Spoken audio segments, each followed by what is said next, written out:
This is Mid-Atlantic Women in Agriculture's Wednesday webinar, SARE Farmer Grower Grants, presented by Nevin Dawson, Sustainable Agriculture Coordinator.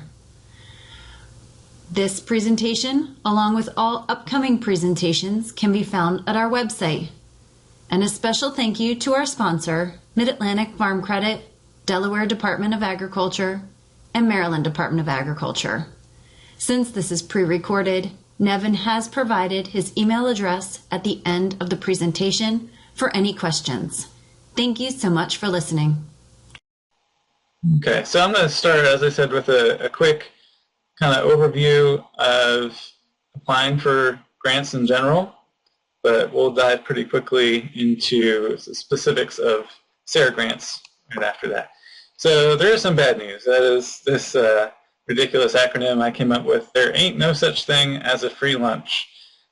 So to take that analogy to an extreme, you generally have to at least wash the dishes, so you have to do some of the work and put your own time in.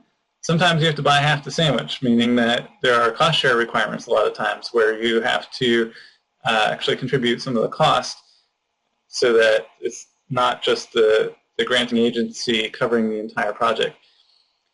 And a lot of restaurants want the food back after a while to take it to the extreme, meaning that grant programs for farmer projects are fairly rare, and most of the assistance programs out there are actually loans instead. The good news is that there are programs to help. There are plenty of low-interest loan programs. Good advice is often free from experts and technical advisors. There are a limited number of grants available for innovative farmers, and SARE is certainly one of those. And there are certain larger grants that you might not be able to apply for on your own as a farmer, but that institutions would be applying for and looking for partners on that where you would receive some benefit. So there are some options out there.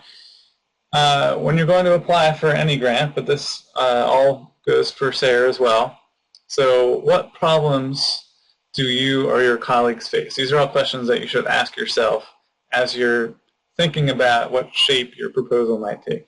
So you want to make sure there's a real problem out there that you are facing, and that it's not just you, it's other farmers in your community or nationally or somewhere in between as well. Can you come up with a creative solution that needs further testing? So, or even something maybe you don't even know is a solution, but something you think has some promise, but you're not sure, and you could use some money to help figure that out. You want to think about how many people, acres, or dollars might it have an effect on. So again, you don't want it to benefit only you. That's not an attractive investment for almost all granting agencies. They want to see that the money they're investing, and that's how they see it, they're investing their resources in a project that is likely to help a lot of people, a lot of acres, and or have a lot of economic impact. Is there a good bang for the buck? Is there going to be, again, for that level of investment, a good amount of return on it? And that's something that if you've never worked with grants before, you might not have a good sense for, but those of us who have can help you try to figure that out. But it doesn't mean that if you have a small project that it's not fundable. It just means that you can't be requesting a lot of money for it. So you just have to get a sense for whether the potential impact of your project is worth the amount of money that you're asking for. Is there sufficient literature to back up your assumptions? Just saying you think this and you think that is not really going to prove your point as far as the justification for your project. You, in most cases, are going to need some literature, ideally peer-reviewed journal articles, but not always, to back up what you're building your proposal on. And of course, you want to make sure that the problem has not already been solved. And we'll talk a little more about that later as well, but your work should be original and not replicating others' work in most cases. So I came up with this idea pyramid. So at the top, we have this kind of unprovable, lofty goal sort of category where there's not enough existing literature and research to base it on. So that's sort of like pie in the sky, unfundable. At the bottom, we have foundational literature, and that's the stuff that's already been done. So that's not real fundable either, because there's no need to reinvent the wheel. Then in the middle, we have that sweet spot. So you're building on what's already there. You're testing something new, but you're not reaching too far from what's already been established. And we can also have this concept of an idea filter. So you may have a lot of ideas, and once you start thinking about it, you may realize that a lot of them aren't really, at the moment, at the state of their current development, not that fundable. And of course, you don't want to invest a lot of time writing a proposal that's not going to be funded. So you want to make sure that you're starting with an idea that has a lot of potential. So the things you want to filter out are the ideas where there's, again, nothing new, that are too expensive, or where the audience is too small. So what should make it out the bottom of that filter are the projects that have a good bang for the buck, and that's a good way to sum it up. The potential impact and outcome of that project is worth the investment that you're asking of the granting organization or agency. It also has to pass the so what test. So will anyone care about your results? And this is all tied into what I've already said. You want to make sure that that project has potential for impact. And the word impact is kind of a loaded one. We use it a lot in our extension system. And it's a little different from the other word we use, which is outcomes. So outcomes are basically, in terms of extension, usually getting people in a room to tell them about something, or publishing a document, a fact sheet, that sort of thing. That doesn't mean that anyone has actually taken that information and used it in their operation in the field. So the impact is what everyone should always be striving for, not just telling people about what you've learned, but telling them something that gets them excited enough about the new information, and that is applicable enough so that they can take it home and actually start using it. All right, so now we'll go into the grant programs that USDA SARE offers. So I'll start out by asking the question, what is sustainable agriculture? So USDA SARE, it is a government federal program, so they do go by the congressional definition, and you'll see that it's a pretty broad definition. Anything that Congress can agree upon is probably going to be pretty broad. So it's an integrated system of plant and animal production practices that have a site-specific application that will, over the long term, satisfy human food and fiber needs, enhance environmental quality in the natural resource base upon which the ag economy depends, make the most efficient use of non-renewable resources, so fossil fuels basically, and on-farm resources, so labor, soil, etc., and integrate, where appropriate, natural biological cycles and controls.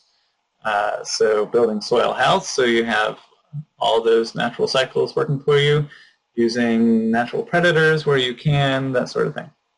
Sustain the economic viability of farm operations, and that's an important one because a lot of people, when they hear the word sustainability, think that it's all pandas and rainforests, but really the definition very clearly says that farm operations should be profitable and sustainable.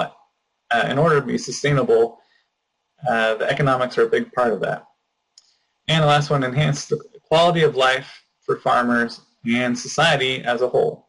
And that's another one that people often don't think about when they hear that word sustainability. So it could be something that would reduce risk, both financial or physical or health, to the farmer and their family. or anything that would fall into that. So what is SARE? So it's Sustainable Agriculture Research and Education. It is a national federal program funded by the USDA. And the core of SARE programming is providing grants to advance new ideas in sustainable agriculture. Even though it's federal and national in scope, it is very regional in its administration. So you can see Maryland is in the green northeast region, which includes West Virginia, Maryland, Delaware, and DC, and goes all the way up through Maine. And you want to make sure when you're going to a SARE website that you are in the correct region, because each region has its own grant programs. And if you accidentally apply to the Western region farmer grant program, that will be a waste of your time because they will not fund anything that's not in the Western region. So it's all color-coded. Everything northeast is green, whether it's on this map, on the website. All materials pretty much try to stick to that color code. What is SARE? So again, grants to advance new ideas in sustainable agriculture, and that sums it up pretty well. So all those concepts I talked about that go into the word sustainability are part of the grant program as well, and the ideas they fund need to be new. So SARE is looking for projects that improve farm profits, stewardship in the wider farm community, a whole farm approach, ideally, meaning that it's not just one little part. You're looking at how labor and family and environment and inputs and outputs and profits all work together. And the farmers are included as research partners in important reservoirs of knowledge. So even on the large-scale grant programs that an institution would apply for, still required that farmers play an important role in those projects. So there are two tiers of funding within SARE. There are big grants, and those are outcome-driven multi-year projects. I'll talk about what that means. With budgets of $30,000 to $200,000 or even more, up to $250,000 is pretty common, $1,000 in scope. Little grants, 1 or 2 year projects with budgets of $15,000 or less. So I'll skim pretty quickly through the big grant programs. I'm kind of assuming that you're here as a farmer and that these probably aren't going to apply to you, but just so you're aware. So there's a research and education program and professional development program. I'll talk about each a little bit. So again, outcomes are, well, so I have to take a step back here. So in our University of Maryland Extension system, we use the word impact, and that's what I was saying, people actually using what they learned in the field. So SARE uses outcomes to mean that same thing. So it's pretty confusing going back and forth between the two systems. But in terms of research and education grants, the outcomes are measurable and verifiable benefit to farmers. So again, actually reporting back that 10 farmers use this new practice in their operation, ideally being able to say each farmer made another $1,000 that year as a result, something like that. Professional development grants have a different target audience. They are looking for measurable and verifiable benefit to farm educators. So folks like myself and Shannon, who are out working with farm educators, helping them do their job better for that kind of trickle-down, train-the-trainer approach. Outcomes are also called performance targets, and those are what drive the big grant program proposals. So the outcome statement for the whole program is here. Basically, everything we just talked about, agriculture in Northeast would be diversified and profitable, so on. So the research and education program awards a wide array of, or awards funding for a wide array of topics in production, marketing, and quality of life. Again, farmers should participate both in project development and project execution. most improved farm profits, enhance stewardship, or enhance quality of life. So it's called the Research and Education Program, but really the research component is optional. It could be entirely an education project with no research. But the research does need to be integrated hand in hand with the education component. So you can do research on farm and on a research station, hold workshops about the topic, hold field days, publish results, both for peer-reviewed journals and farmers. The education component must be very robust and support farmer engagement, bringing active positive change in farm practices. Those changes must be verified, and that's the outcome part they're looking for. And farmer-friendly outreach and teaching tools must be developed that will be useful to a broad audience. So where extension says impacts, SARE says outcomes. Where extension says outcomes, SARE says activity. So the activity component would be having people in the classroom learning or at a field day learning, whereas the outcome is the proportion of those people who will actually implement something they learned about and the benefit they receive from it. So milestones lead to targets, basically a step-by-step approach leading up to that final outcome report. And there's some examples there. I'll go through them. So here's a recent example. So this is a no-till, no herbicide planting of spring vegetables using low-residue winter-killed cover crops. So this was by Dr. Ray Weil, a pretty well-known professor at College Park, University of Maryland, and his former student, Natalie Lounsbury.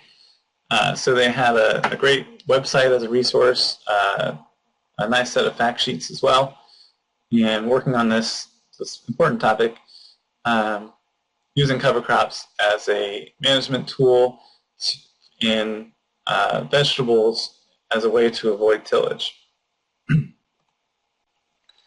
So professional development, that's the other big grant program. This, again, is the train-the-trainer model, so it's looking at training cooperative extension and other ag service providers, building an understanding of sustainable ideas techniques, engaging trainees, classroom, online, hands-on follow-up instruction, and uses techniques affected for professional adult learning. So again, we have milestones that lead to the end goal, the target, and we need to make sure there's a methodology in place to verify all of that. So how to apply? Just go to nesare.org. So it's the constant theme here. Make sure you're in the Northeast website. That's the NE part. SARE.org will go to the national site and we'll funnel you there pretty quickly as well. Read the proposal, read the materials by proposal. These two actually require pre-proposal, so a short version that just makes sure that the initial reviewers think it's worth putting the time into a full proposal.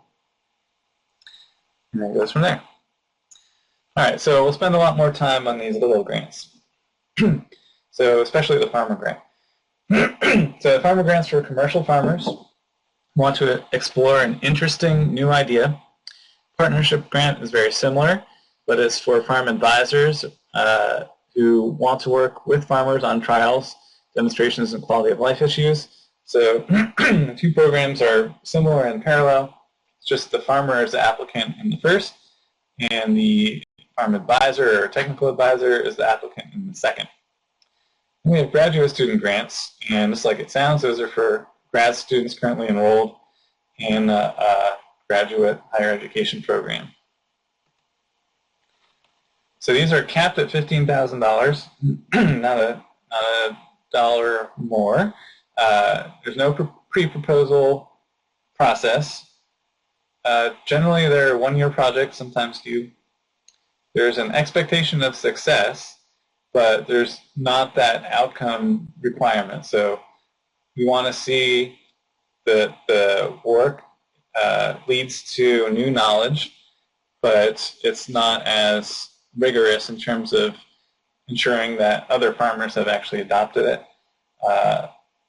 But there are still outreach requirements. Each grant has specific eligibility guidelines, so we'll go over that. All right, farmer grants. As I mentioned, the farmer in this program is the applicant and the project manager.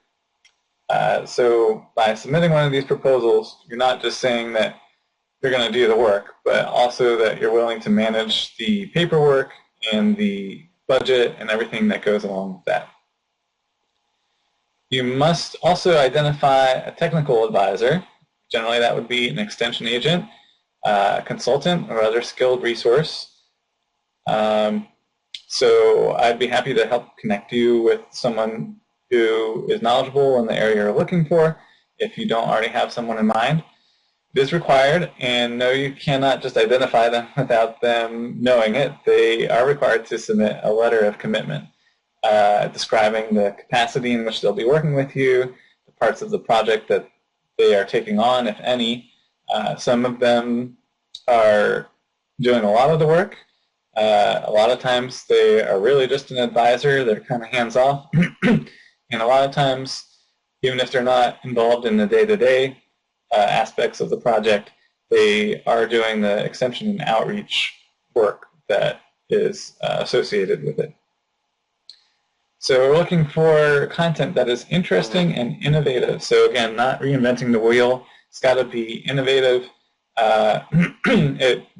It's possible that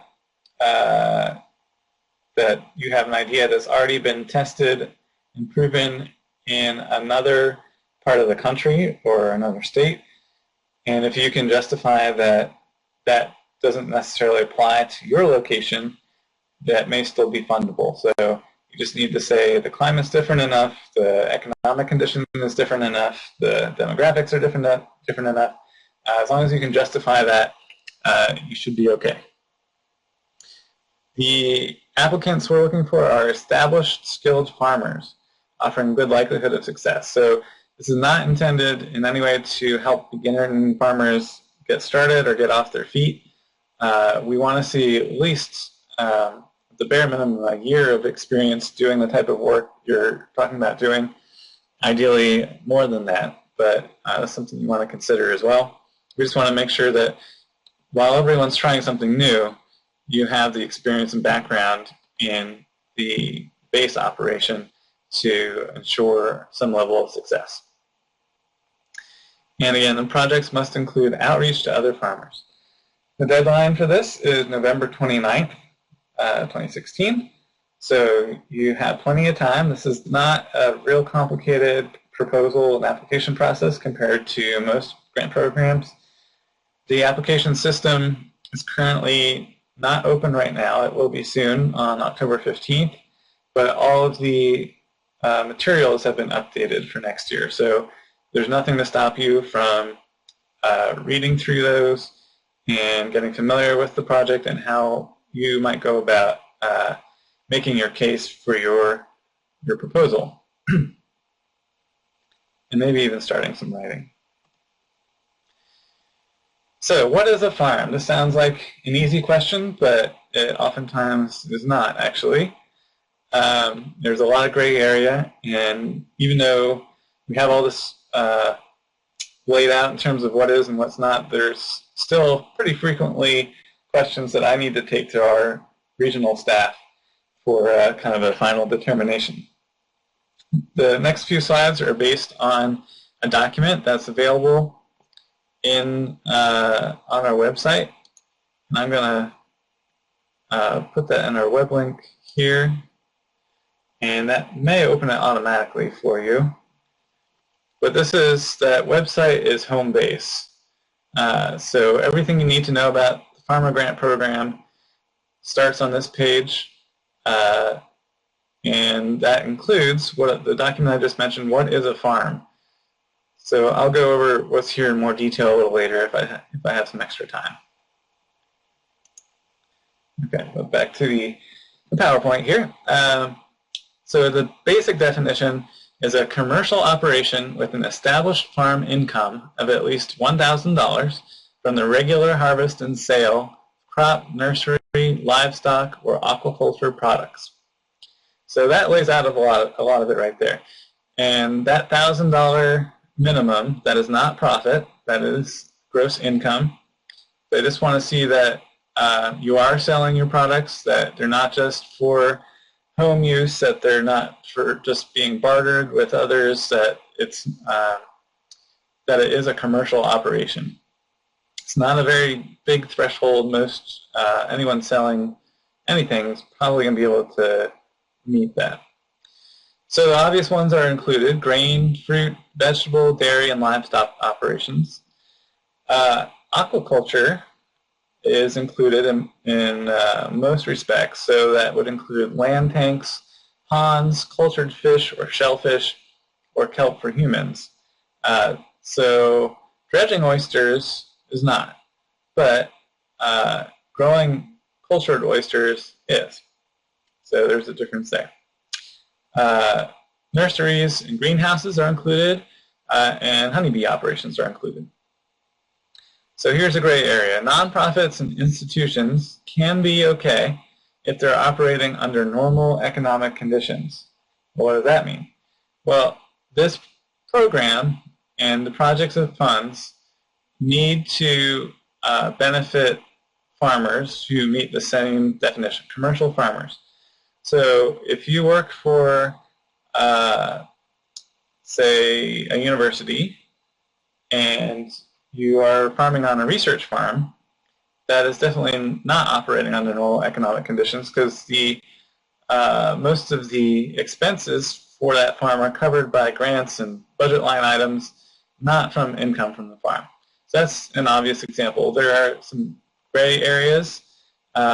University of Maryland has a farm, turf farm, that does sell its produce to campus dining services, but whether that's normal economic conditions is a little fuzzy. So if they were ever to apply, we'd have to talk through that. So what is not a farm? Businesses that supply only services, raw resources, or land amendments are not a farm. So a mobile slaughter unit, fish emulsion fertilizer producer, compost company, or landscaping company are all not eligible because they are not farming. They're part of the agriculture industry, but they're not actually growing things. A community garden is not a farm because it is not a commercial operation. If there happens to be, this is probably rare, but someone who has a big enough plot of land within the community garden to actually sell it, and that is okay within that community garden's guidelines, then we might be able to consider it. But most of the time, they would not be eligible. A recreational horse facility is not considered a farm. So here's another kind of tricky piece of the line between the two. So a facility where they're training horses, providing lessons, doing trail riding, selling horses, and that does not have extensive pasture or hay production would not be considered a farm. If there is extensive pasture and hay production, or it's a breeding operation, that could qualify. Fisheries are not a farm. So again, aquaculture is if they're actually being cultured and grown, but wild-caught fish would not qualify. And again, institutions or nonprofits not operating under normal commercial conditions would not qualify either.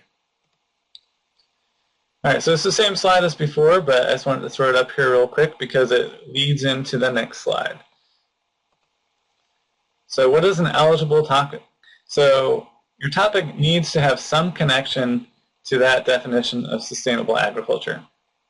So you're growing food and fiber, you're enhancing environmental quality, you're creating a more efficient use of non-renewable resources, you're integrating natural processes, you're making a profit, or you're enhancing quality of life. And this is an or thing. It can be just one. Ideally, it's more than one. Usually you can figure out a way to connect 2 or 3 at least. But I also want to re-emphasize that making a profit is one of these. And a large percentage of the proposals that we review and that are funded focus on that piece of the puzzle. So you don't have to be solving the Chesapeake Bay watershed nutrient management problem. You can just be figuring out a small way in which you and others could be making a little more money. What is an eligible topic? Producing marketing crops, producing and marketing crops and livestock, agritourism. That's my son there last week, kind of in the agritourism setting there. On-farm composting. So a composting operation on its own is not eligible. If it's on-farm composting, part of the larger commercial farm operation, that could be an eligible topic. And we have one in Maryland that was funded that meets that definition. Farm energy, land conservation, urban agriculture, value-added processing. So taking what you grow and creating something a little more with it. Product testing. And that could be designing a new implement or a new piece of equipment. It could be taking an existing commercially available piece of equipment that does not have sufficient research and review on it available, that you think it might help you, but you're not sure. The sales guys come and say that it's going to change your life, but they don't really provide enough data for your liking. So all of those things would apply. This one last thing on the product testing. If you are looking at developing a new piece of equipment, it is required that the plans for that piece of equipment are shared publicly. And that's true of any project that's funded by SARE and almost any grant program. The results of the project need to be shared publicly, and that's the return on the investment. But that gets a little trickier when it's a new piece of equipment that someone wants to retain the kind of retain that as a trade secret. That doesn't really fly. You do still have certain rights to that product, but that's something you'd want to look into if that's an issue for you. And again, it must be a clear and strong connection to many working farms with a compelling potential benefit to agriculture. So again, it shouldn't just benefit you and your operation. You need to show that there are many other farms out there that could also benefit. So this chart is from that 2-page What is a Farm document, and just gives you some examples. I won't read through all of them, but of where that line between fundable and unfundable lies. And you'll see that generally in the left column, the fundable projects are dealing directly with commercial farms. So the first one is a farm growing turf grass. On the other side, a project aimed at the people using the turf grass on golf courses or landscapes. They're not an eligible target audience. So you'll look through that a little bit. But again, that is in that 2-page document, What is a Farm? It's on that website I posted for you.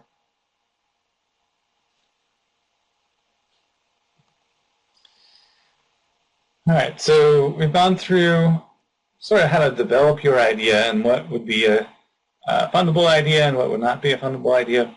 But you still have to take that and write a compelling proposal. So something that's going to convince the reviewers that they should invest our public dollars in your project.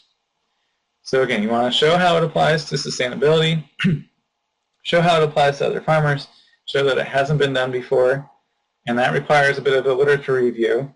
On the SARE website and you can get there from the Northeast regional site or the national site.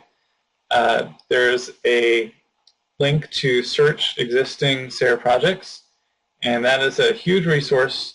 Whether or not you're applying for a grant, it's a huge resource with all of the reports and results from every project funded in the recent past. But it's also a good way to make sure that you're not doing something that someone has just done. But that's only the place to start. You do want to try to do a more in-depth search than that. One great resource is the National Agricultural Library. There are librarians there that are on staff to do just that sort of thing, to help you find what results and projects are out there that may have already done what you were thinking about doing. So again, that's the National Agricultural Library, another USDA program. It's located right here in Maryland in Beltsville near DC, and that's a great resource. One of the common things that I've seen as a reviewer on these projects is people trying to test too many variables at the same time. So, for example, they're trying to grow a certain kind of crop. So this ground cherries comes to mind because I'll go over an example of that in a little bit. But say you're trying to grow the best ground cherry you can, that's the most marketable, most profitable, and you think, you've got a lot of ideas. So you think that grafting on the tomatillo plants might help. You think that starting them in a high tunnel might help. You think that starting them in a greenhouse might help.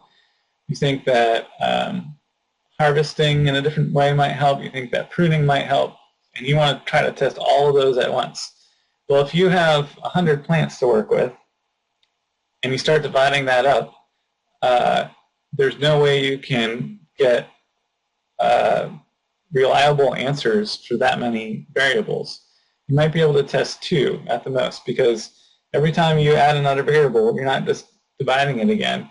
You need to have groups with each permutation of that. So you need a set of plants with that are controlled the way you normally do it. Then you need a set of plants that start in a greenhouse and are pruned.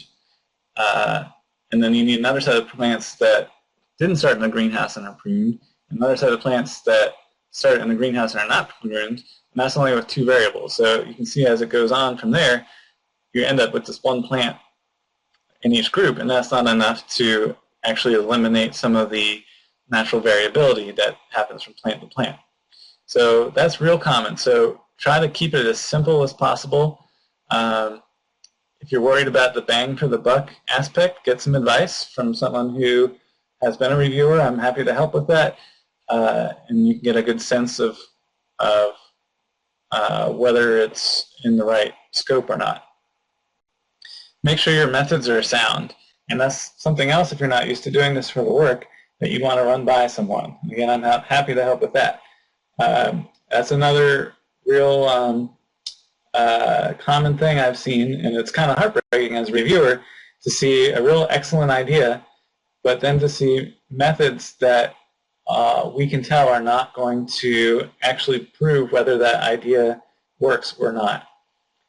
Whether it's because of the lack of repetition, lack of, like I just said, too many variables. There's just a host of common problems that can be eliminated pretty easily with some good advice. Does not have to be statistically significant. We're not looking for you to hire a statistician and run the results. We're looking for pretty simple, arithmetic sorts of math to prove that your idea it really does work, it really doesn't work, or somewhere in the middle. And just try to get it into your head from the beginning that proving that a new idea does not work is a successful experiment.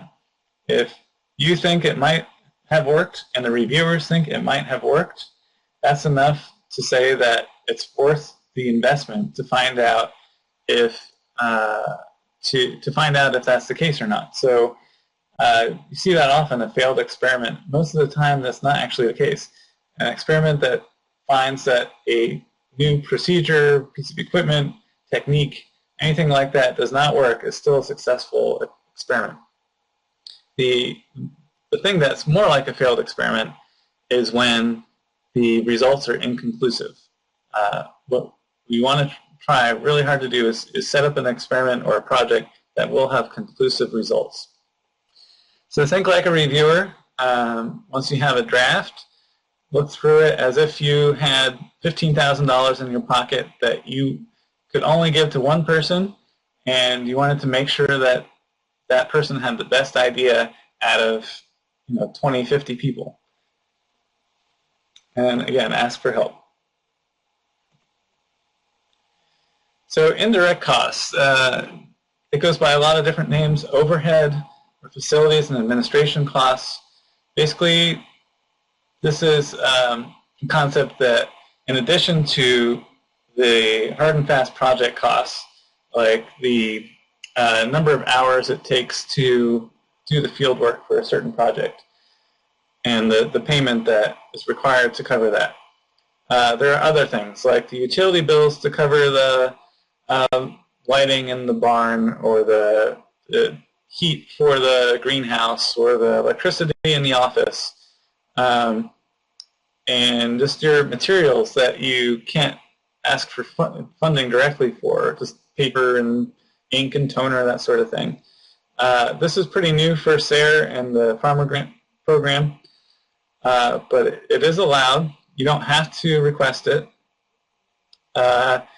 Unless you're associated with some sort of institution, you would generally just request the standard 10%. So whatever your total is, if it's $10,000, then it's 10% $10,000, so your total request would be $11,000. If your project expenses are already bumping up against the $15,000 maximum for that project in this program, then it might not help you, because you can't go over the $15,000, and those direct costs will push you over the $15,000. So there's a balance there, but it is available.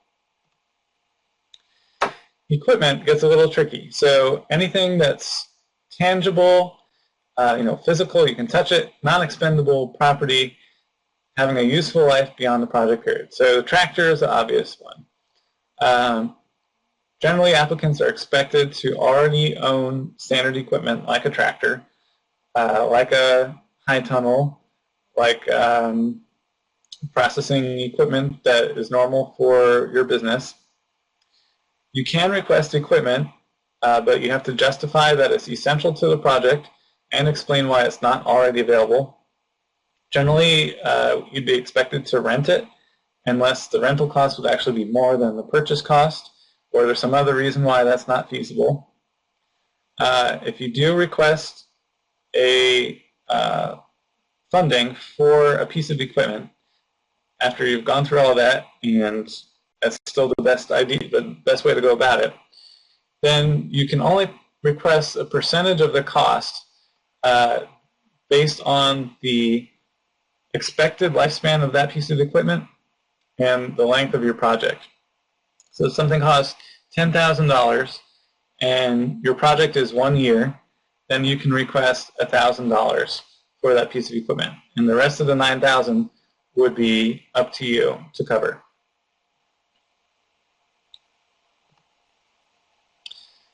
You may include payment for your own time in the budget, and a lot of the time the budget is more than half going towards labor, both for the applicant and for any consultants, technical advisors, or hourly labor.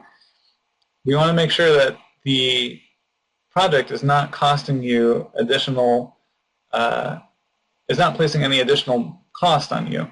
And a lot of times farmers don't really value their time the way they should, but SARE wants to make sure that, at least in this case, it does get valued at a reasonable rate.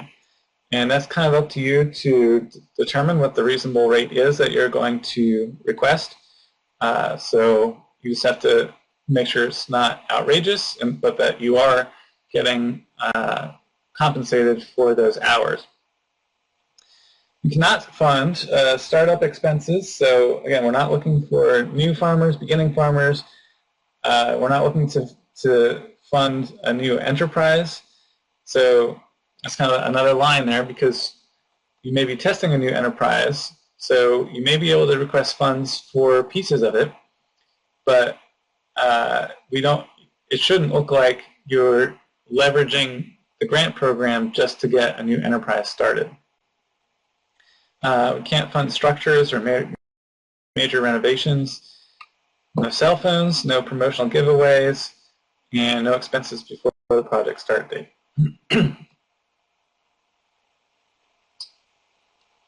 The grant program is competitive in 2015, so those are the grants that, really that should be 2016, those are the grants that were funded for this year and are currently running. There were 54 applications, and of those, 26 were funded. It's 48%. That is probably the highest success rate you'll see maybe anywhere. That's really high.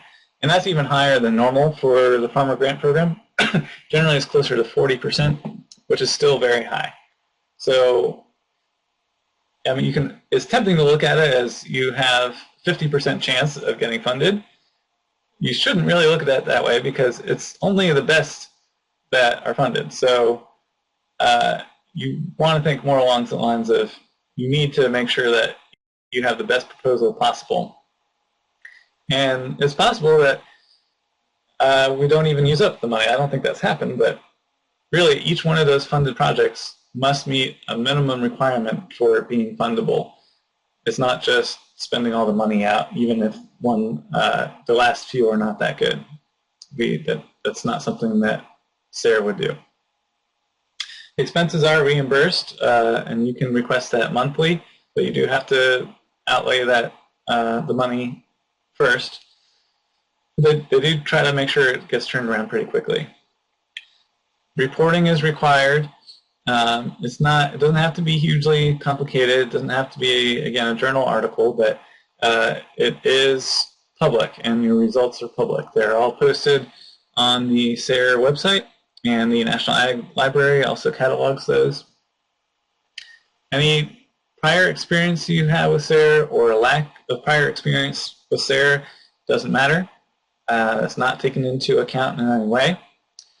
Only one application per year is allowed per farmer, and that's just because, if you were to submit 5 and get 5 funded, it may sound great, but we don't think there are many farmers out there who would have the capacity to actually handle 5 projects at one time.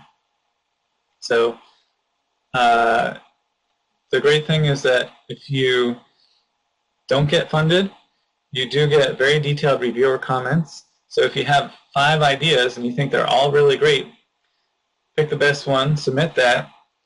Those comments you get back, if it's not funded, will tell you pretty clearly if you should apply again next year with these tweaks, or if you should not apply again next year because there's some fatal flaw with it. The grant recipients are notified by mid-February next year, which is, again, on a federal grant scale, pretty quick turnaround.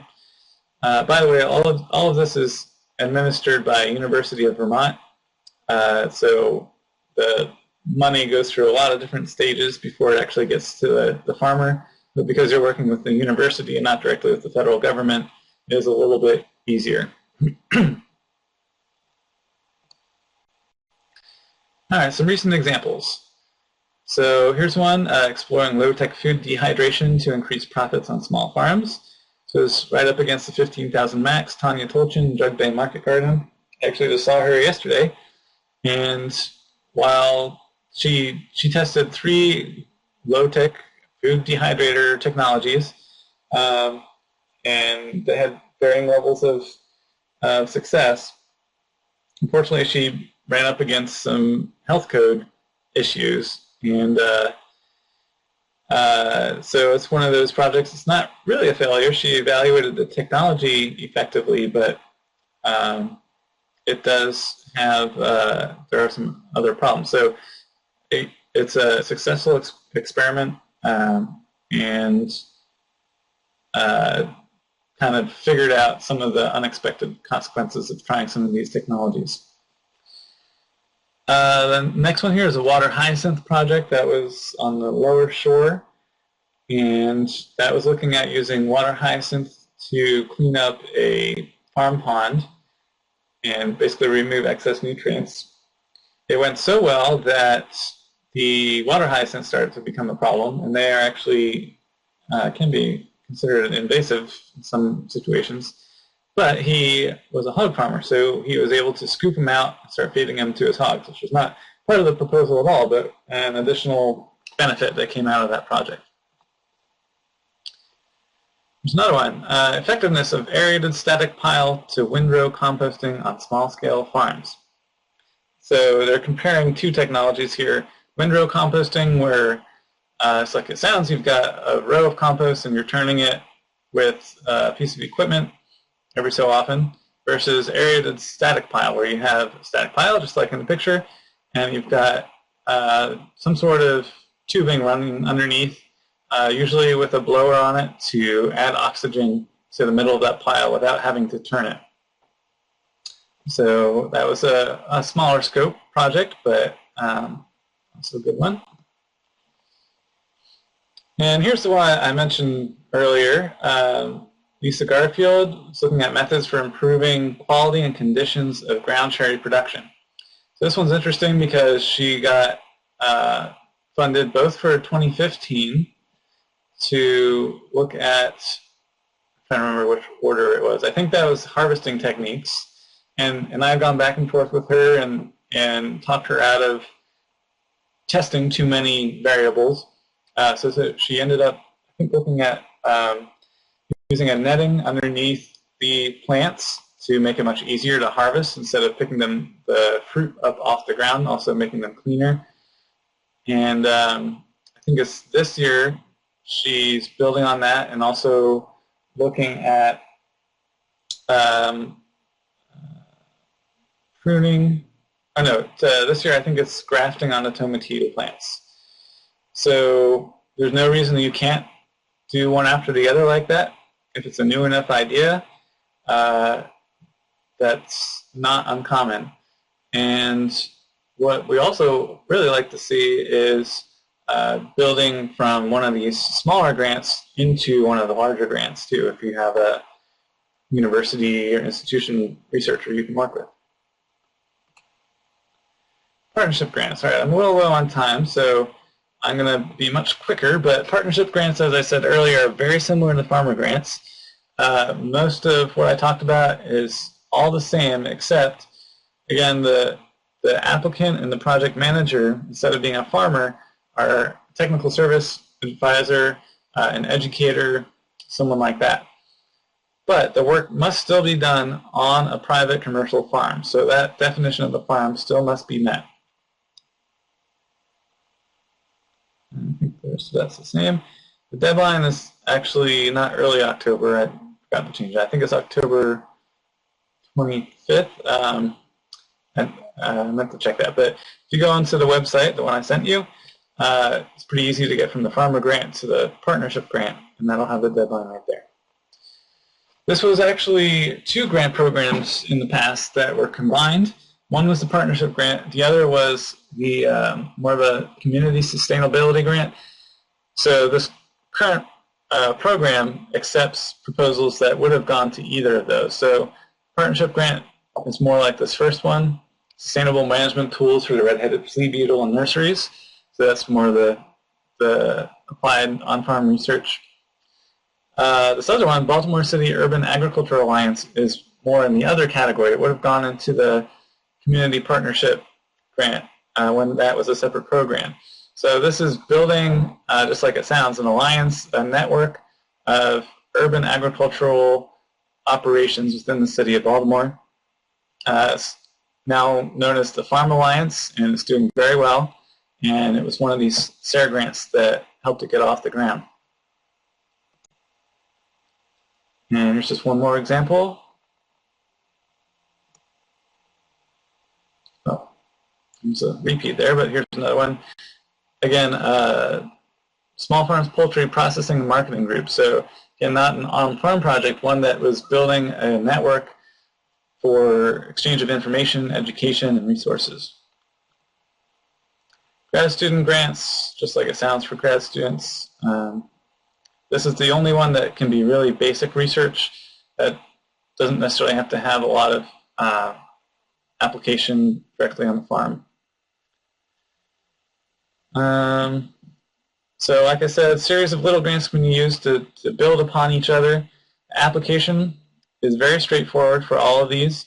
It's one of the simplest applications you'll see. I mean, it's still, you have to go into depth on why it's a good idea and how you're going to do it, but it's intended to be for farmers, not for a researcher who is used to applying for $1 million grants. They're understood to be exploratory and experimental. We do fund ideas that can seem kind of off the wall, including one that looks at human urine as a source of nutrients. We've funded that project at least 2, maybe 3 times now. Different pieces of it each time. Interesting results may be used to redirect research or professional development priorities.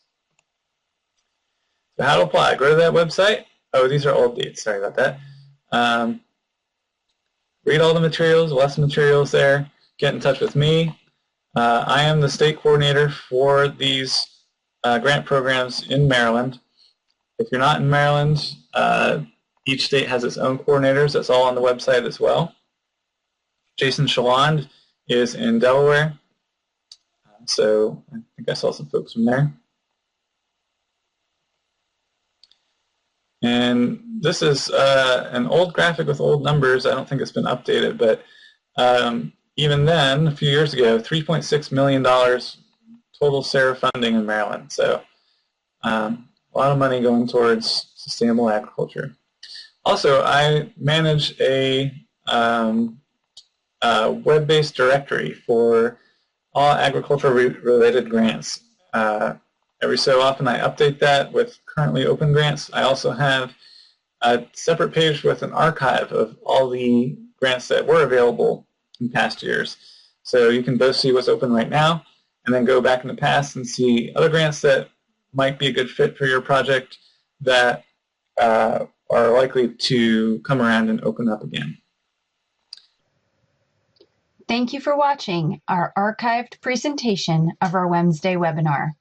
If you would like to see more archived Wednesday webinars, please visit our YouTube channel, or to find a schedule of upcoming live webinars, visit our website.